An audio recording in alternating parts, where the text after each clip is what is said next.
Olá, hoje a gente lança oficialmente o 4Cast dentro do nosso espaço 4 Investimentos. Com muito orgulho, a gente traz aqui o nosso sócio fundador, Gustavo, e a nossa convidada especial, Aline Lopes. A Aline, que ela é a Top One assessora em investimentos do Brasil pela XP Investimentos. Um orgulho imenso recebê-la aqui conosco. Bem-vinda. E a gente vai fazer aqui um bate-papo contando um pouco da história, né, de como empreender como assessor de investimentos no nosso segmento aqui no mercado financeiro, os desafios que a gente tem, as facilidades que a gente tem, a mudança de patamar que a gente vive, né, não só no mercado, como também, né, na profissão. E sejam bem-vindos, muito obrigada. É isso aí, vamos começar o nosso 4Cast da 4 Investimentos. Sou o Gustavo Gaza, sou um dos sócios fundadores aqui da 4 Investimentos. É uma honra aqui, um prazer gigantesco estar com essas duas mulheres aqui nessa mesa. Então, queria agradecer demais a Thalita, uma das sócias aqui, fundadoras da 4 também, e pela presença ilustre aqui de você, Aline. Muito obrigado por estar aqui conosco, dividir o seu tempo, que talvez é o nosso bem mais precioso aqui, para compartilhar aqui, nos ajudar nessa conversa aqui de mercado financeiro. Vamos lá, então a gente vai começar aqui conhecendo um pouco da Aline. Quem é a Aline? Primeiro na sua vida pessoal, né? Eu acho que primeiro, antes da gente falar sobre trabalho, sobre o nosso dia a dia, é a gente te conhecer, que é onde a gente muitas vezes acaba se conectando, entendendo a sua história. Então conta pra gente um pouquinho de você. Maravilha. Thalita, Gustavo, poxa, primeiramente um prazer imenso estar aqui. Obrigada pelo convite, inaugurando também essa sala nova aqui de podcast, né? Então, me senti muito honrada em poder estar participando. Então, primeiramente, pessoal, obrigada mais uma vez pelo convite e tudo. Me chamo Aline Lopes, eu tenho 28 anos e, muito bem, né, Thalita, antes da pessoa jurídica, antes da assessora Aline, tem a Aline pessoa física. Então, acho super legal contar um pouquinho da minha história, de onde que eu vim, como que eu vim parar aqui, né? Como que eu fui convidada e como que eu recebi também a premiação do Top 1. Então, eu moro, até hoje, na mesma cidade que eu nasci, uma cidade bem pequenininha, chamada Aurora. Tem 5.000 habitantes no interior de Santa Catarina. Lá, até os 16 anos, eu fui agricultora, morava com os meus pais na roça mesmo. A gente plantava cebola, plantava fumo e trabalhava realmente na lavoura. Muito diferente da agricultura que a gente conhece pela televisão, de Goiás, de Mato Grosso, onde tem os maquinários, né, os grandes fazendeiros. Lá realmente é uma agricultura familiar, onde a gente coloca a mão na terra. Então, lá que eu conheci a minha cultura, os meus valores, fui criada com os animais, com os bichos, então isso também fez com que eu prezasse muito por ser correta a vida inteira. Mas os meus pais sempre me incentivaram muito a não seguir essa linha. Né? Não desmerecendo a agricultura, muito pelo contrário, é uma profissão linda, mas é uma profissão muito judiada, muito braçal, né? E nós como mulheres, principalmente, acabamos sofrendo ainda mais nesse ramo. Então, quando eu tive 16 anos de idade, como cidade pequena não tem muita regra, eu acabei começando a escola antes e me formei antes. Então, com 16 anos eu estava formada no ensino médio, e decidi sair de casa para estudar, buscar uma vida melhor, né? Acho que todo mundo já passou por essa fase. E eu saí para a cidade de Aurora. Então, mantive morando na mesma cidade, mas agora no centro, né? Na grande metrópole da cidade. E aí eu comecei a fazer uma faculdade, comecei a trabalhar e totalmente fora da nossa área. Então, ali logo eu tive minha primeira transição de carreira, mas já vou entrar um pouquinho. Eu comecei a faculdade de Educação Física, fiz 2 anos de faculdade, estava tudo certo, estava trabalhando na área, tudo bem, até eu descobri que eu tenho problema de coração. Eu tenho arritmia cardíaca. Nossa. Mas já consertei, agora faz 1 mês e meio que eu fiz o meu cateterismo, então tô 100% de novo. Mas isso fez com que eu tivesse que parar minha faculdade e buscar uma nova carreira. E é aí que começa a entrar o mercado financeiro da minha vida.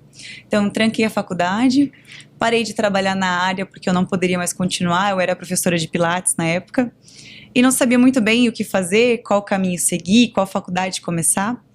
E andando pela cidade, eu vi um outdoor falando de um cursinho preparatório do Banco do Brasil. E, poxa, em cidade pequena, quem trabalha em banco é como se fosse o prefeito da cidade, né? Então, a questão de concurso, trabalhar no banco, isso traz até para os meus pais, poxa, uma confiança muito boa. Então, eles me incentivaram, né? Vai lá, faz o cursinho, conhece, né? Se foca, tenta passar.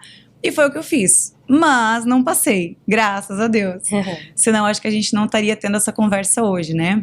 É muito mais difícil você sair de um concurso para poder empreender no mercado financeiro, né? Já é desafiador pra gente. Imagina para quem é concursado. Então, eu comecei a fazer o cursinho. Quando eu cheguei na matéria de conhecimentos bancários, aquilo me encantou.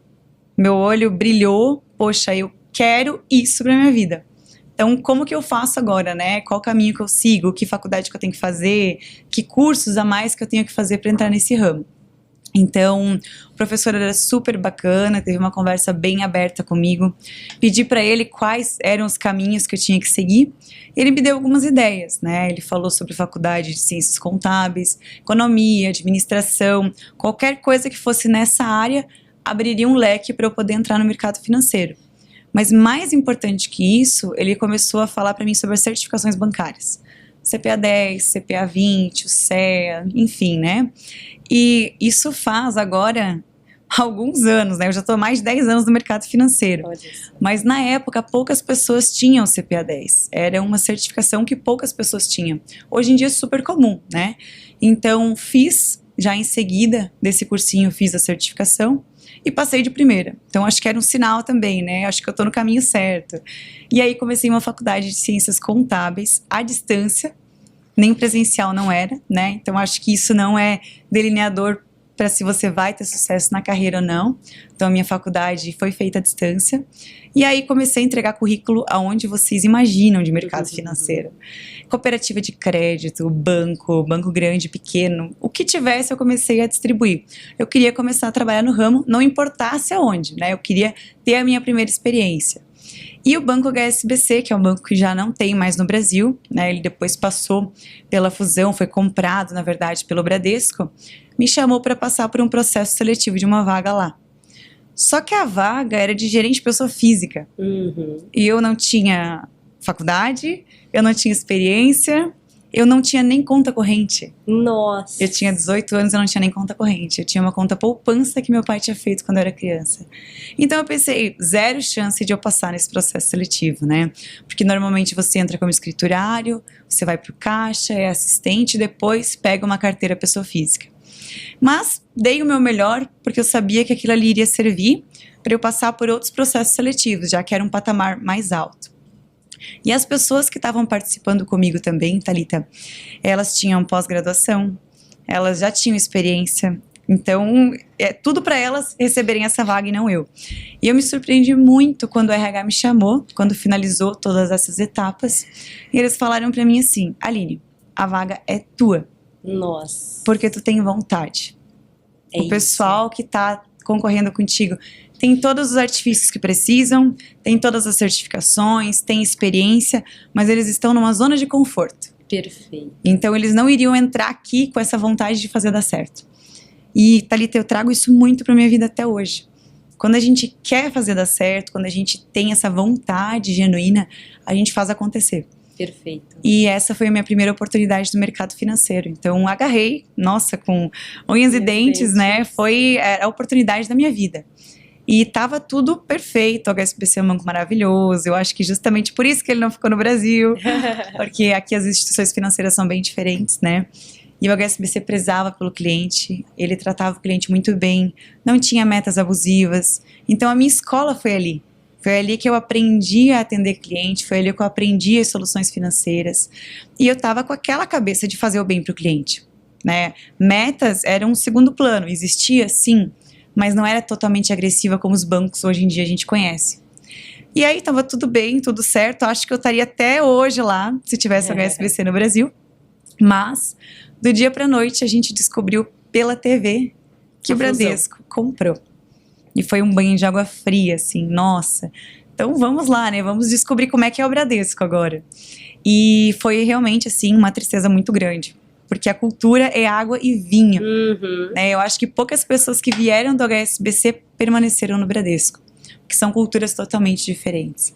Então, era uma reunião de manhã para ver o que você ia vender, bem nessas palavras mesmo. E uma reunião no final do dia para ver o que tu vendeu, por que tu não vendeu. Nossa. E o meu gerente tinha a primeira gaveta dele assim do lado, cheia de currículo. Então, se tu falasse, poxa, eu não consegui, isso aqui é difícil, qualquer coisa, ele abria a gaveta e falava assim, se você não fizer, tem quem faz. E Uma conversa totalmente abusiva. Muito agradável, né? Muito para o cliente. E aquilo começou a me incomodar. Porque eu moro numa cidade pequena, né? A cidade que eu trabalho, que hoje a gente tem escritório que eu fico, e que também era dos bancos que eu trabalhei, é do ladinho de Aurora, que é Rio do Sul, uma cidade um pouquinho maior, tem 70 mil habitantes. Mas eu comecei a andar na rua e ver os clientes, e aquilo começar a me incomodar. Poxa, o que eu tô fazendo? Isso aqui não é bom para ele, eu ofereci alguma coisa que não é bom para ele, é só bom pro banco. Sim. Então eu tava feliz com o que eu fazia, mas não da forma que eu fazia. E aí eu decidi pedir meu desligamento, saí do Bradesco e fui receber uma oportunidade numa cooperativa de crédito, né? Que esse era o meu segundo passo para ver se eu ia conseguir ficar no mercado financeiro da forma tradicional antes de ter a coragem de empreender, né? Eu gastei todas as minhas fichas primeiro sendo CLT, para depois conseguir tomar essa coragem. Então, entrei na Unicred com minha primeira experiência como pessoa jurídica. Tá. Lá eu comecei a atender pessoa jurídica. A cooperativa em si preza muito mais pelo cliente, muito mais que o banco, né? Eu acho que esse é o nosso norteador, mas muito diferente do nosso dia a dia hoje. Só que ele é totalmente engessado. Então, eu entrei em outro problema, né? Consegui resolver um problema, entrei em outro. Sim. Que era o quê? Queria atender os clientes, queria atender grandes empresas, levava uma estrutura de crédito, não era aprovado, a cooperativa é pequena, muito né? mais engessado. Isso, eu não conseguia realmente atender o meu cliente. E aí, poxa, mais uma vez estou eu decepcionada com o mercado financeiro e querendo ficar no mercado financeiro, né? E a XP já vinha me procurando fazia um tempo, explicando como é que funcionava o trabalho, quais que eram os escritórios próximos, mas eu acho que todo mundo tem esse frio na barriga, né? Poxa, será que eu encaro realmente o empreendedorismo? Será que eu estou preparada para isso? E aí eu me organizei, consegui levantar um recurso financeiro para eu poder viver um ano, se desse tudo errado, eu poderia viver um ano. E aí eu tinha 24 anos ainda quando eu entrei na XP, super nova, né? E eu tomei a coragem, poxa, se não for nesse momento que eu vou mergulhar nisso, quando que eu vou fazer? É isso. Então, decidi entrar. Até quando eu entrei, não era Nipur, não era o escritório que eu tô hoje, era Riocor. A gente fez uma fusão com a Nipur. E eram 3 homens e eu. Então, eu fui a primeira mulher do escritório também. Espetacular. Então, mais um desafio que eu tive que romper, né? E depois, comecei a minha carreira dentro da XP para me tornar top 1. Mas, de forma geral, assim, mais olhando para o pessoal, essa foi a minha história para conseguir entrar dentro do empreendedorismo, entrar dentro do mercado financeiro do jeito que eu queria, sem ter metas abusivas e realmente tendo um interesse genuíno pelo cliente, o cliente estando feliz e eu automaticamente estando feliz também, né? Então, eu acho que o melhor jogo é onde todo mundo ganha. Não pode ser só o cliente, não pode ser só o assessor. E aqui eu consegui encontrar esse caminho. Perfeito. Que história, Aline. Quer fazer alguma pergunta, Gu? Bom, primeiro assim, parabéns pela sua história. Eu sei que não está ao vivo, então eu ia falar, Cris, tira uma foto aqui disso. Ela já tirou. É impressionante essa sala aqui, que eu garanto que as pessoas que estão aqui dentro não viram isso. Então coloca no grupo para as pessoas conhecerem esse pedaço. Não sei se vocês, tá? Então, pô, parabéns aqui pela sua trajetória, pela sua história. É brilhante ver assim, a sua vontade, o seu brilho no olho. A gente fala muito aqui na 4 da garra, né? O poder da paixão aqui para se fazer os negócios. Eu acho que isso transcende em você. Acho que por isso que dá tão certo, tá? Então, parabéns por tudo por essa jornada aqui, 28 anos você tem feito. Parabéns. Perfeito. Poxa, mas em tão pouco tempo, né? Porque você virou essa chave aos 24 anos de idade, com 28 hoje, tem uma carteira, conta pra mim de quanto, Aline? Qual que é o tamanho da sua carteira hoje? Bem grande. Minha carteira hoje tem 1,4 bi e eu comecei com 0 clientes. Eu acho que isso é bem bacana também. Espetacular. Da gente contar, né, Thalita? Eu entrei, não tinha carteira para eu assumir. Ninguém me deu nenhum cliente e eu tinha mais um grande problema. Como é uma região super pequena, os grandes clientes não são atendidos pelos bancos da região. Eles são atendidos por plataforma. Então, eles eram atendidos pela Capital, ou por São Paulo. Então, eu nunca tive acesso a esses grandes clientes. Eu sabia porque são cidades pequenas, a gente acaba sabendo quem tem mais recurso financeiro ou não. Mas eu não tinha o celular, eu não tinha contato, eu não tinha como ir lá marcar uma reunião. Então, primeiro eu comecei fazendo o que eu acho que a maioria dos assessores fazem. Fazer aquela lista de casamento, né? Sim. Convidar amigos, convidar a família para explicar o que a gente faz e abrir a conta, enfim. Para mim foi um tiro no pé enorme. Eu abri umas 5 contas dessa forma. Graças a Deus eu enxerguei rápido. Eu acho que o problema não é errar, é a gente persistir no erro. É isso. Então, quando eu vi que aquilo ali não ia dar certo, eles queriam um contrato de abertura de conta, eles queriam investir R$5.000 e pediam assim o detalhe do detalhe do detalhe. Eu vi que onde eu queria chegar, eu não ia conseguir dessa forma. Então, eu estanquei, tirei todo mundo da minha carteira, comecei do zero de novo. Então, lá vamos nós começar de novo, Do né? zero. E como é que eu ia começar? A minha última experiência era PJ. Então, essa era a minha última expertise que estava mais aflorada recentemente. Então, eu comecei a pegar o carro e andar pela cidade. E anotar o nome de todas as empresas que eu via com o Parque Fabril Grande. Não necessariamente podia ser um potencial ou não para cliente, mas olhando, ela transmitia que era grande e poderia ser alguém que eu podia marcar uma reunião e apresentar o trabalho. Então eu comecei a anotar essas empresas da cidade e depois fui começando a anotar das cidades vizinhas e onde eu ia viajar final de semana. Hoje, como eu estava brincando antes do podcast, eu fui viajar para Minas Gerais, voltei com um monte de nome. Sim, na estrada pegando o nome no caminhão. No caminhão. Eu tenho um grupo comigo mesma no WhatsApp, que eu vou anotando todas essas empresas. E aí, primeiro eu comecei errando, né? Acho que todo mundo bate a cabeça na parede até a gente achar qual que é o caminho, né? Mais certeiro. Então, primeiro eu só tentei ligar, não tinha efetividade. Depois eu comecei a tentar entender como que eu ia qualificar essas empresas para fazer a ligação. Se eu entrava pelo financeiro, se eu entrava pelo sócio, qual que era o caminho mais assertivo? E assim eu fui construindo a minha carteira. Depois que eu consegui trazer esses primeiros clientes, Thalita, automaticamente, fazendo essa visão 360, que eu acho que é o foco principal, é a gente ter um olhar total, né? Não focar apenas no investimento, e sim na pessoa jurídica, na pessoa física. Por trás de uma empresa tem uma pessoa física, Sim. não uma, às vezes tem muitas. E isso abre um leque gigantesco, né? Muitas vezes o sócio daquela empresa é sócio de outras empresas. Perfeito. E isso foi trazendo essa carteira que hoje está desse tamanho. Ela começou a se tornar sustentável. Sim. Porque vinha a PJ, daí o próprio diretor financeiro, quando criava essa confiança, eu começava a falar sobre a organização patrimonial, sobre uma sucessão empresarial, sobre entender as pessoas físicas, porque a decisão da PJ impacta a PF. A decisão da PF impacta a PJ, as coisas se conversam. Né? Não existe a Aline pessoa física e a Aline pessoa jurídica. Elas se conversam o tempo todo. Depois que a gente toma essa decisão de entrar no mercado financeiro sendo empreendedor, a gente precisa fazer algumas escolhas também. E o empreendedor é a mesma coisa, só que ele é de um ramo e a gente é de outro. Então eu comecei a abrir a PJ, depois as pessoas físicas e as empresas que são sócias também desse sócio, e começou a virar uma bola de neve de indicação. E eu nunca parei de pegar nome de empresa e ligar. Eu sou apaixonada por prospecção e eu gosto de desafio. Espetacular. Então, é algo que me move ter o desafio de conquistar uma empresa. Então, quando eu olho ela, a primeira coisa que eu acho que eu faço, né? Isso é uma coisa super importante. Com todo mundo que eu converso, eu falo também, que eu acho que é crucial. Olha se já tem conta. Né? Eu acho que não vale colocar energia em alguém que já é atendido. Se ele é mal atendido, tudo bem. Sim, né? Exato. Mas você colocar a tua energia, tentar trazer um cliente que já está em outro escritório, não faz muito sentido, é um tiro no pé.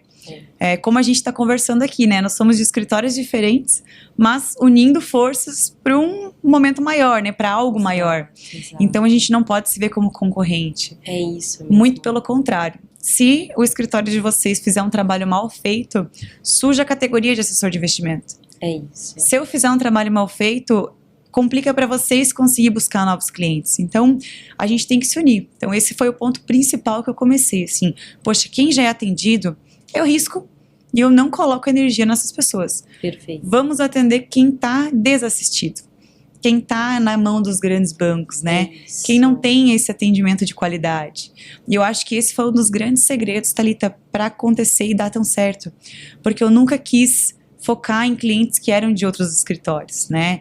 Eu acho que assim, o sol brilha para todos, tem um mar azul gigante de empresas, de pessoa física para a gente trabalhar. E se todo mundo der as mãos, a gente vai conseguir fortalecer mais ainda o mercado e automaticamente os clientes, né, os prospects que não têm conta ainda, vão ouvir falar mais de nós e vai ser mais fácil eles abrir conta, aceitar reuniões, vai se tornar mais algo da própria convivência deles e fazer com que eles busquem o mercado também. Então, todo mundo sai ganhando, né? Perfeito, perfeito, Aline. E o Gustavo, ele traz um dado pra gente aqui no escritório também, e ele sempre bate nesse dado, quantos por cento hoje do dinheiro que, né, dos recursos que tem nos grandes bancos estão na mão dos agentes autônomos, né, Gustavo? Qual que é esse número? Conta pra gente hoje. Então, né, acho que o mercado financeiro do agente autônomo de investimento é o mercado, não tem um negócio, não existe hoje um negócio mais promissor que o mercado financeiro no que tange a investimentos, do agente autônomo de investimentos, né? Por que eu falo isso? Porque o banco, eu também acredito nisso, passei 20 anos da minha vida em banco, né? Eu estou no mercado financeiro, né? Não no mercado bancário. Hoje, de fato, eu estou no mercado financeiro há 23 anos, 18 anos em bancos, né? Quando você pega, você vê o quanto o banco atende mal ao cliente. E quando você tem isso enraizado e você de fato acredita nisso, você não consegue não ver a oportunidade, né? Então, quando você pega a pessoa física, 85% dos investidores ainda está nos grandes bancos, né?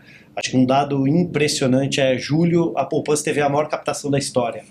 Então, o quanto o investidor ele não conhece de investimentos, né?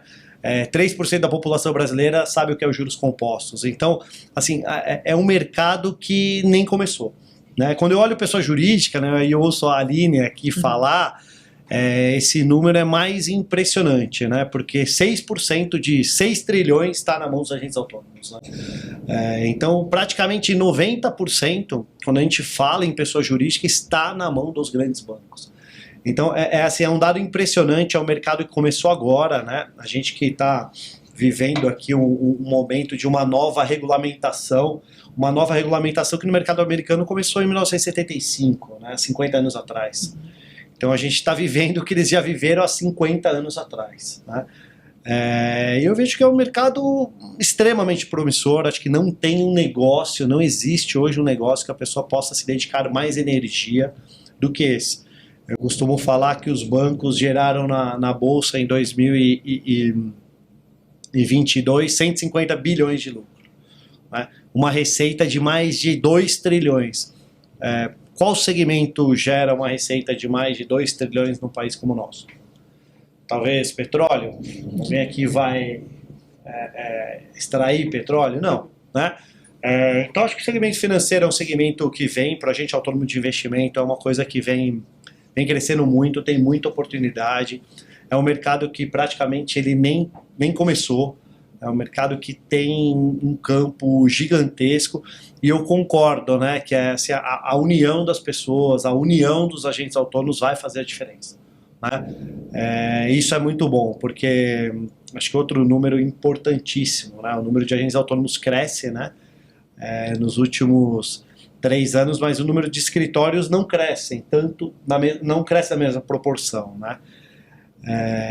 Acho que é isso. Perfeito. Não, e geralmente o Gustavo ele traz esses dados, né? Inclusive, quando a gente olha Estados Unidos, poxa, são 330 mil agentes autônomos de investimentos. Brasil, a gente ainda nós somos só 20 mil aproximado, 18 mil agentes autônomos, somando aí todas as corretoras. Então, uma das coisas que até te pergunto, Aline, a gente sabe o quanto é desafiador a gente concorrer com os grandes bancos, né? Quando fala, vem investir aqui com a Thalita na 4 Investimentos. Mas quem é a Thalita? Eu conheço o Itaú, não conheço a 4 Investimentos. E a gente sabe o quanto é desafiador a gente trazer e conquistar esse cliente. E quando você fala que tem uma carteira de 1,4 bi, que é praticamente o tamanho da Quatro Investimentos como um todo, que a gente tem 3 mil clientes, como que você faz para trazer esses clientes e fazerem com que eles acreditem, pô, é a Aline da Nipur que vai me entregar melhor assessoria, não é mais o Itaú, não é mais o Bradesco, não é mais o Santander, né? Porque é muito cultural e a gente tá quebrando essa cultura no Brasil. Então conta um pouquinho pra gente qual que é o seu discurso na hora de abordar e fazer com que eles fiquem com você. Maravilha, Thalita. O mercado em si passou por algumas transições e a gente está passando por uma delas, né? Acho que se a gente der um passinho para trás, primeiro começou com os seguros. Porque lá atrás, se você queria contratar um seguro para o teu carro, para a tua casa, você tinha que ir lá na Sompo, lá na Porto Seguro, tinha um corretor para cada tipo de seguradora. E aí, logo depois, o que aconteceu? Foi feito as corretoras, onde tem tudo dentro de casa. Então, você vai lá, você fala que é um seguro de carro e ele vai te apresentar as melhores opções dentro de todas elas. O segundo passo do mercado foi investimentos, que a XP veio quebrando essa barreira também. Então, ela fez essa plataforma aberta, onde você não precisa ter várias contas em várias instituições e que a gente consegue apresentar o que tem de melhor no mercado, conhecendo o cliente, né? E acho que a principal coisa é que todo mundo sai ganhando, né? A gente não tem dia para trabalhar, a gente não tem hora para trabalhar. Eu gosto de fazer sempre o link que nós somos empreendedores tanto quanto o nosso cliente, só que do ramo do mercado financeiro. Então, da mesma forma com que ele compra matéria-prima, trabalha com ela dentro da empresa e faz uma venda e ele fica com um ganho no meio do caminho, para nós é igual. E como nós temos um poder de barganha muito grande pelo tamanho da XP, a gente briga por taxas nos bancos no lugar deles. Então, isso é um ponto que faz com que eles tenham confiança. E eu acho que um terceiro movimento de mercado que está começando agora, e para quem está entrando, para quem está conseguindo enxergar isso, vai sair na frente, assim, absurdamente, é o movimento de tu atender em 360 graus. Perfeito. É você não apenas olhar para o investimento. É isso. O investimento, ele é a pontinha do iceberg dentro da XP. Né? Foi onde ela nasceu, foi onde ela evoluiu, cresceu e chegou no tamanho com que ela está. Só que a gente não tem mais só investimentos. Então, o que faz com que eles tenham a confiança e acreditem que eu realmente vou trazer o melhor do mercado é porque eu olho para o todo, Thalita. Eu olho para o investimento, para o caixa nervoso, para a estrutura familiar, para a sucessão, para o seguro. Eu tento olhar para tudo. E eu sou um braço dentro da empresa para estar ajudando a trazer isso para o financeiro ou para o sócio. Eu não quero ser um problema para a contabilidade ficar lançando coisa. Se for para ser assim, eu prefiro que nem tenha conta. E eu sou muito transparente, assim. Poxa, se é para abrir uma conta para ajudar ou para qualquer coisa nesse sentido, eu prefiro não ter esse cliente. Perfeito. Se realmente o cliente vir, é porque ele precisa me enxergar como um braço que vai ajudar. E aí todo mundo sai ganhando. Eu acho que é isso que faz com que essa confiança seja gerada, independente da solução financeira. E é muito legal isso, porque eu tô vendo crescer essa demanda. Poxa, consórcio, seguros, tudo o que vocês imaginam, os clientes estão vindo buscar em mim. Eu quero que ele me enxergue como uma casa de soluções financeiras completa e não para falar só do investimento. Perfeito. Então, da mesma forma com que ele conversa com os bancos, ele vai trazer para mim e eu vou buscar no mercado o que é melhor para ele. E Perfeito. sem ter esse trabalho, né, de conversar com cada banco, e cada banco só poder mostrar o que é da sua bandeira, né, e acaba gerando esse conflito de interesse, porque o banco só pode apresentar o que é dele.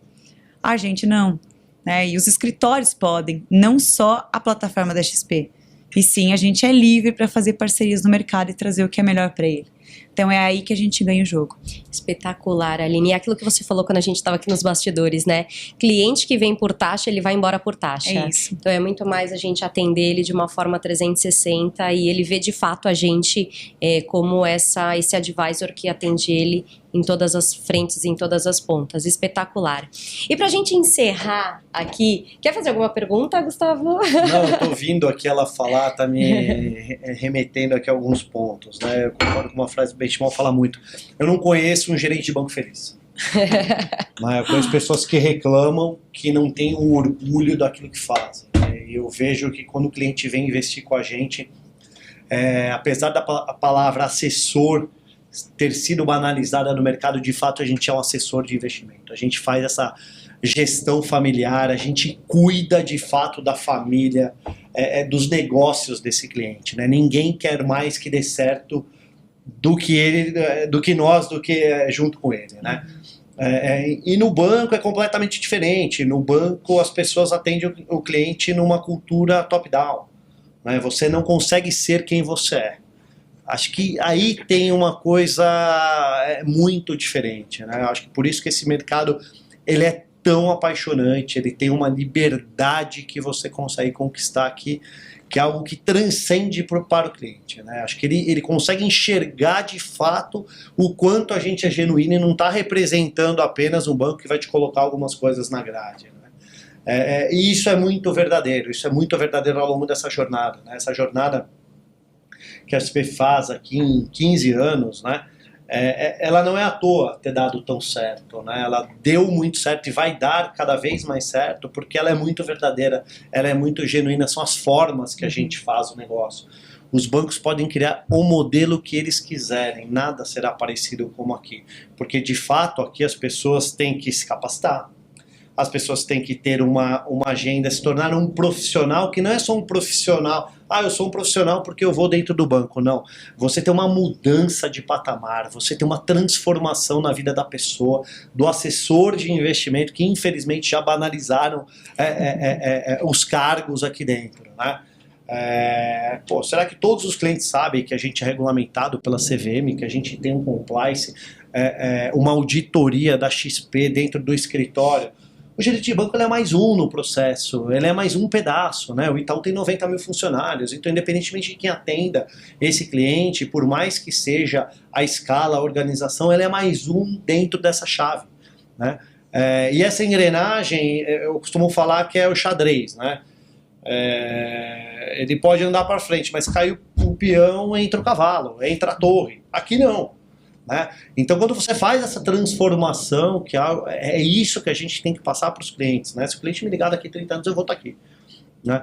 É o poder da paixão, de você de fato amar aquilo que você faz. Isso ninguém, o gerente do banco nunca vai conseguir, ninguém do banco nunca vai conseguir, né? Porque isso é cultural, isso é valor, isso não tem como ninguém copiar. Eu acho que esse ponto é muito importante. Acho que você perguntou aqui para a Aline, eu tomei a liberdade aqui de entrar um pouco nesse negócio, porque é isso, né? Assim, tem coisas que não tem como copiar, por mais que a gente queira copiar, né? Porque é da cultura do assessor. Então você vê a transformação que é o assessor de investimento, assim, é uma coisa, a gente costuma falar aqui na 4 Investimentos, né? E eu tô vendo hoje tudo isso aqui, né? Me enche de orgulho. Parabéns, Thalita, Cris, né? Jennifer, o pessoal que está aqui fazendo, que é isso, empreendedor é isso, né? Transformou um simples espaço num lugar para a gente fazer um podcast, para a gente conversar com os nossos clientes. Isso é mágico, isso é empreendedorismo, né? Eu acho que o Brasil tem poucos empreendedores, né? Poucas pessoas que sonham como um empreendedor de fato. Eu cito o exemplo que empreender não é romantismo, né? Mas empreender é a melhor coisa do mundo. Eu começaria tudo de novo. Eu acho que eu perdi 20 anos da minha vida em banco. O banco pode ter sido uma escola. Eu sou eternamente grato a tudo que eu passei nos bancos, mas assim, eu nunca fiz algo o qual eu amei tanto, né? Não existe uma coisa tão apaixonante quanto a isso, né? E eu falo isso não só para quem veio do mercado bancário, né? Tem quantos assessores de investimentos, quantos profissionais de investimentos nunca vieram do mercado bancário e quando vêm se apaixonam, né? Porque é um mercado muito amplo, né? Um mercado que tem diversas frentes, né?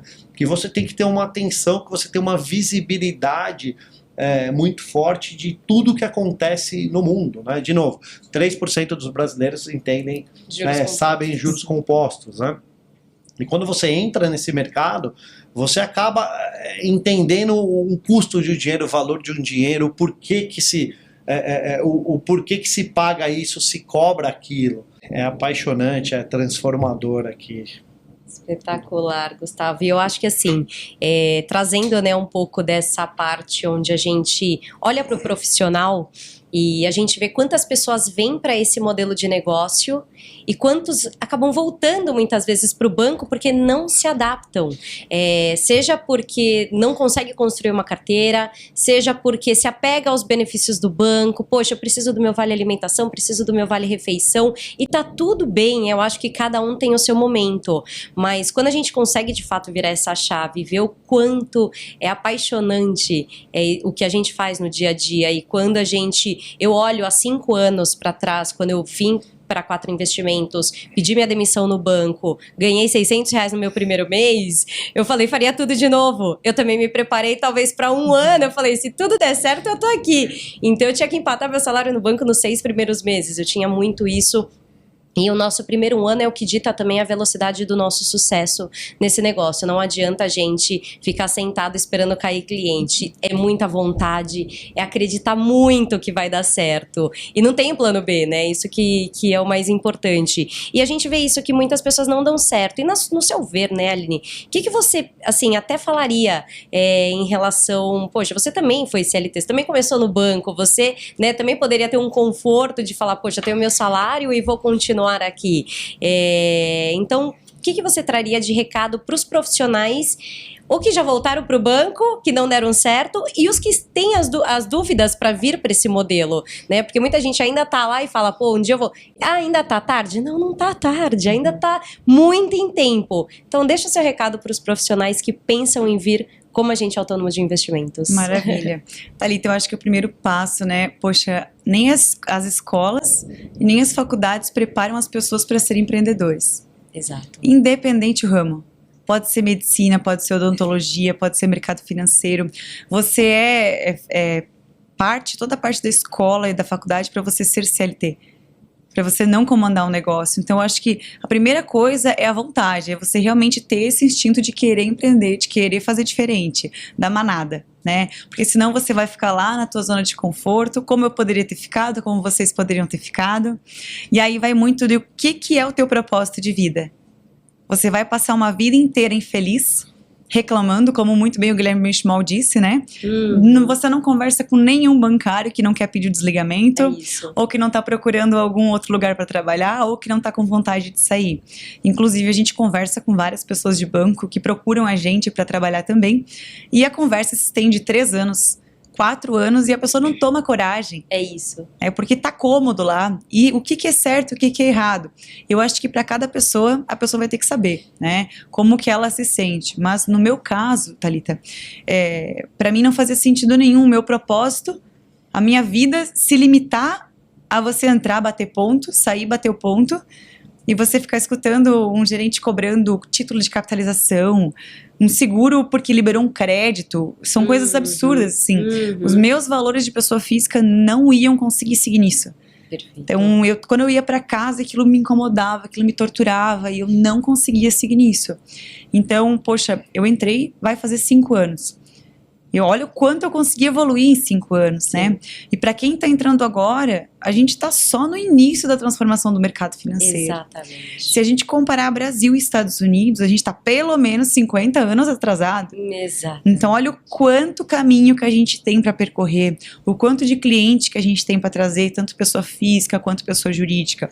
Quanto antes a pessoa vir, antes ela vai evoluir e vai sair na frente do mercado também.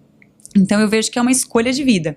Se a pessoa tem essa vontade de empreender, desde que ela tenha uma organização para se programar por um período, né?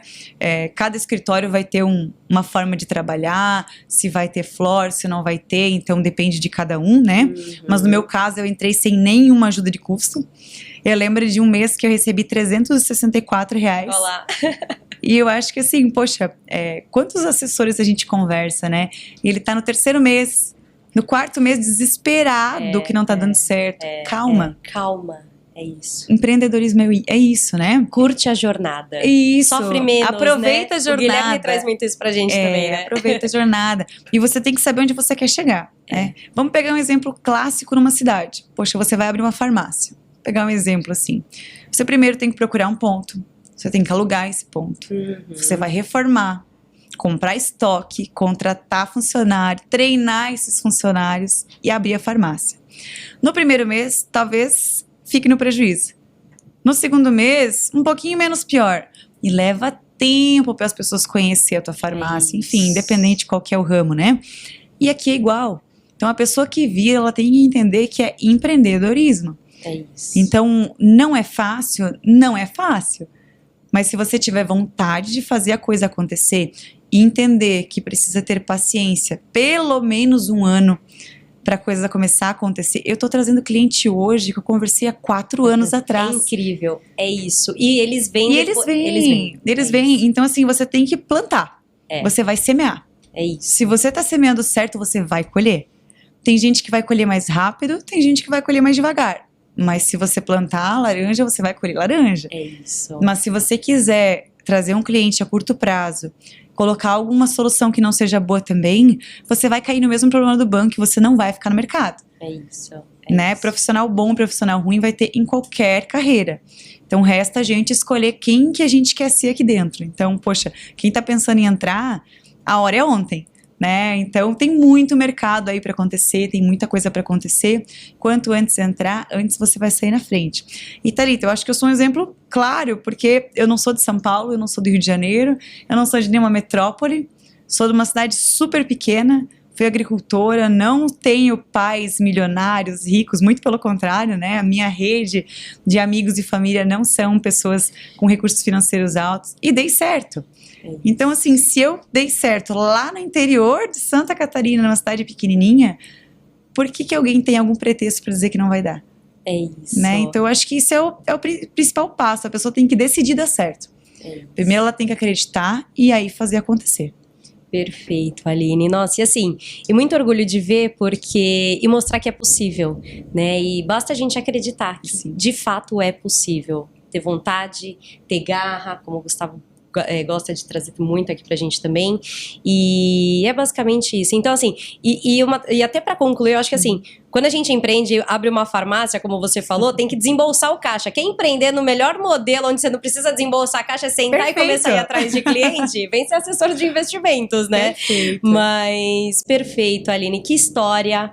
Parabéns, muito feliz em te conhecer pessoalmente, te acompanho, vou continuar te acompanhando, porque você inspira muitas pessoas. A 4 Investimentos agradece de coração aqui a sua presença. Gustavo, muito obrigada pela sua participação também. Obrigado a vocês aqui, obrigado Aline aqui mais uma vez, tá? Por disponibilizar aqui o seu tempo, estar aqui, contar a sua jornada, a sua trajetória. De fato, ela é inspiradora. Obrigado, Thalita, aqui por mediar. E depois, se estiver gravando, eu sei que vai editar aqui, eu queria falar um pouco desse negócio de propósito, confiança aqui. Aí pode ser só a gente. É isso aí. Obrigada, Aline. Imagina. Até a próxima. Obrigada pelo convite, pessoal. Foi um prazer. Obrigada.